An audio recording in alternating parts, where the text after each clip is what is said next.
Welcome to today's episode of me reviewing highlights. With Chandrayaan 3's mission's success and quite nice weather over here, I think this week is going on quite well. I hope your week is going on well as well. And with that, let's get started with the first highlight.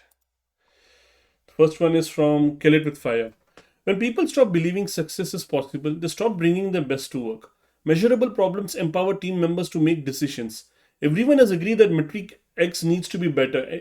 Any actions taken to improve metric X need not be run up the chain of command. Right. I think multiple things over here.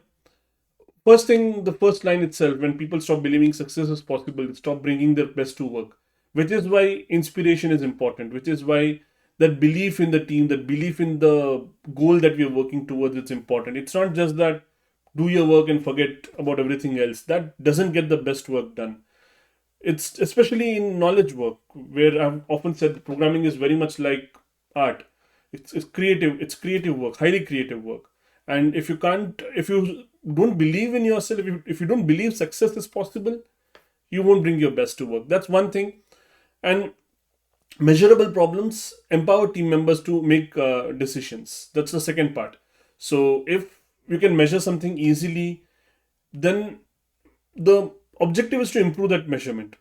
We don't need to we don't need to get approval on every small thing anyway. We If we know it's going to improve the measurement, we can take the decision ourselves, and that way we empower each and every team member to make decisions when we give the clarity. And I believe, more than what the author says over here, I believe that even in problems that are hard to measure, once we share this kind of north star metric, north star concept to the team, and if there is enough clarity around that, there is enough alignment and enough clarity, again the team member can be trusted to make their own decisions, because everyone is aligned to the north star. It may not be exactly measurable in terms of like hard numbers, and that's okay. Still, many things are not measurable, but if you have clarity and if you have that alignment, then that's the tricky part. Because if it's easy to measure, then clarity is also very easy to obtain. But if it's not easy to measure, it takes a little more work. And yeah, if we get that clarity, then we can empower team members to take the decision themselves. Moving on. The 6 types of working genius. W identifies the need for change. W is for wonder. The I creates the solution. That's the invention. The D evaluates and refines the solution and recommends it for action. That's the discernment. The G rallies people for attention. That's galvanizing. The E provides support and human capital. That's the enablement. And the T makes sure the work gets accomplished and achieves the desired results. T is tenacity. So it's a kind of like summary of all the 6 types of working genius. The author covers in the book. It's kind of a summary, and it forms this backronym WIDGET, and that's the letters WIDGET, the 6 letters that we just read out. So yeah, it's just a summary of the concept in the book. So we'll move on to the earned life. The damage from this trend towards vicarious living is one of heightened distraction. Instead of focusing on what we know we should be doing, we are, in T.S. Eliot's immortal phrasing, distracted from distraction by distraction. So the author is commenting on how distraction is affecting us in our life, in our productivity, in our in everything that we do, basically. So it's very hard for us to focus on what we should be doing at the moment. It's very common, we say this often, that the only thing that works in terms of productivity is a looming deadline, right? So why do we wait until we reach the deadline before we realize that, okay, this is what we should be doing? And it's heightened distraction, and everything has kind of led to this moment, led to this effect, from phones to the whole norm about social media and being available, being online all the time, and being present online. That is, you're posting stuff on social media. So we are distracted from distraction by distraction. So it's very common. I'm sure you have noticed it too. I noticed it all the time, that I'm distracted from work with something, and I get distracted from even that by something else, and then it goes on, and I forget what I was doing. I might be like five layers deep, and then I might have been distracted by work as well. For example, I'm working on something, then I notice a tab open about some research I was doing earlier, and then I remember that, okay, yeah, I need to complete that. And then I get distracted from that again by going to configure my note taking application, and all distractions, right? So, yeah, moving on. Remote, not distant. The truth is, people have a hard time expressing disagreement. Leaders should reframe the meaning of silence to confirm whether or not there is alignment. In The Advantage, Patrick Lencioni recommends changing the meaning of silence to no. Rather than assuming that people agree when they stay silent, infer that they don't. I I agree with this. It's especially hard when there is a power shift and there is a power shift, even if you think there is not, there is a power shift, and if you're going to make it easy on yourself to say that silence means agreement and you're making people speak up, that's one way to do things. In fact, we did that at my work. We did that for a while, and this led to a lot of people staying silent and suffering rather than speaking up, because it is difficult to speak up when you feel you're the only one who has that opinion. It is difficult to speak up. So the the author over here, and Patrick Lencioni, it's referring to another book as well, The Advantage. And the suggestion is that change the meaning of silence to no. Silence doesn't mean acceptance. Silence means silence, you know. But change the meaning to no. That okay, no, I'm not ready for this. I'm not agreed to this. So have a conversation with that person, one-on-one conversation to find out where they are at. So yeah, that's about that. Moving on. The earned life. Again, misunderstanding our motivation and overestimating our willingness to fulfill it may be the two defining errors you'll face as you create your own life. But you need to anticipate a few other avoidable errors as you find your true motivation. And the author goes on to list other errors, but yeah, we'll just talk about the two that's listed. Misunderstanding of motivation. We commonly don't realize what our motivation really is, what we want to do. It's very often that when we actually do get what we want, do get what we think we wanted all the time, we realize that, okay, that's not for us at all. And overestimating our willingness to fulfill it. This is also another thing. We think that we want something, but when we realize, or when we actually get into the moment of obtaining it, of trying to reach it, and we realize, oh, the amount of work that we need to do to get there, we overestimate. So this is our two defining errors. I think two very common errors, two defining errors, as the author says. Moving on. 7.5 lessons about the brain. Your brain, your brain's most important job is to control your body, to manage allostasis by predicting energy needs before they arise, so you can efficiently make worthwhile movements and survive. Your brain continuously invests your energy in the hopes of earning a good return, such as food, shelter, affection, or physical protection, so you can perform nature's most vital task, passing your genes to the next generation.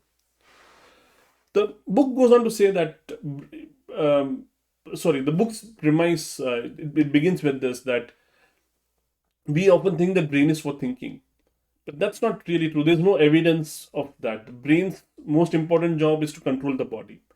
And to control the body, as complicated as our bodies are, results in what we call thinking.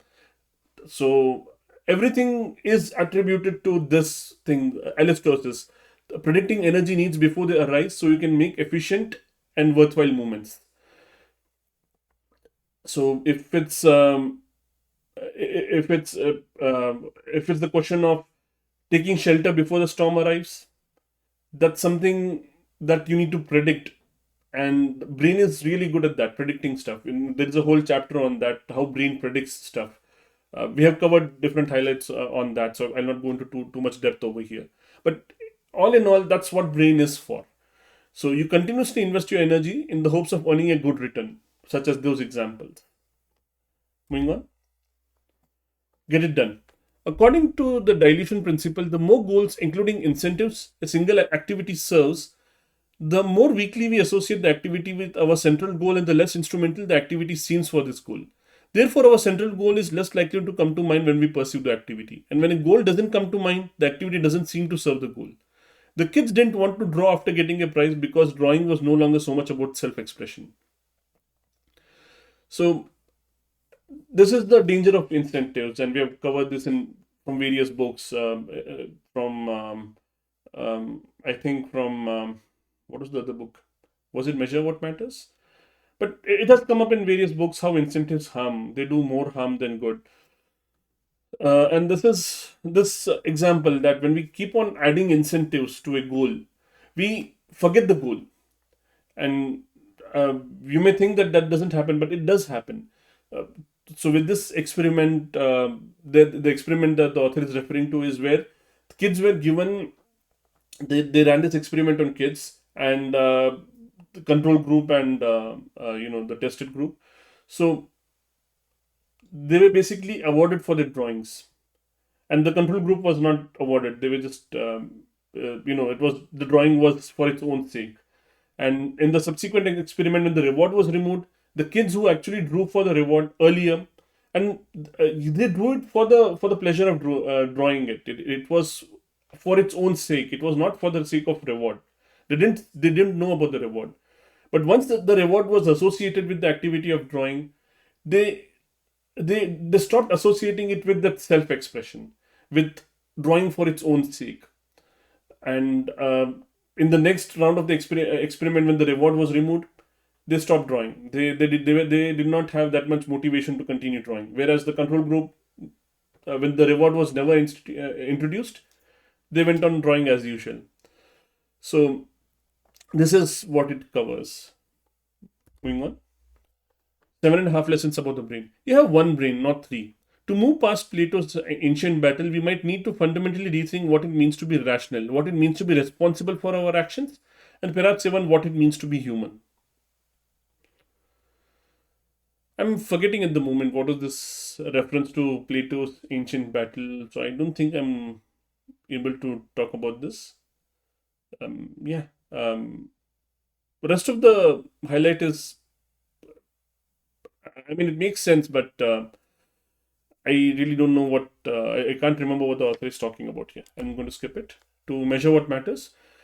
Research shows that public goals are more likely to be attained than goals held in private. Simply flipping the switch to open lifts achievement across the board. In a recent survey of 1,000 working US adults, 92% said they'd be more motivated to reach their goals if colleagues could see their progress. It's just referring to public goals and their impact. So if you share the goal among your colleagues or your family or your friends, you're more likely to stick at it. That's essentially what this is saying. What this highlight is saying. Moving on, get it done. The result of reactance is that you might act against your best interest because someone else is demanding that you do what's best for you. The goal is rejected only because it didn't come from within, and that's like really the that thing. Yeah, it came up after a while. This flashcard style highlight. Yeah. So yeah, this is referring to activities or goals that have been assigned to you rather than you deciding that this is what you want to do. And that is why it is very important in management and leadership that when when you are influencing your team to do something, you're not telling them, you're making them reach the same conclusion that you did, or even a better conclusion, you know. So as a technical leader, yes, you might have the most experience, but there is a chance that the team can come up with a better solution. That's always there. But in any other cases, even if that's not the case, you'd still want to get the team to the conclusion that you reached, and you do that by making them get there, not telling them what to do. So with that, I think we're at the end of our highlights today. And yeah, I think with 14 minutes, it's just about right today. Well, have a good week. I'm not sure if I'm going to do this tomorrow, but yeah, in case I do, I'll see you tomorrow. Otherwise, next week. Have a good day. Bye.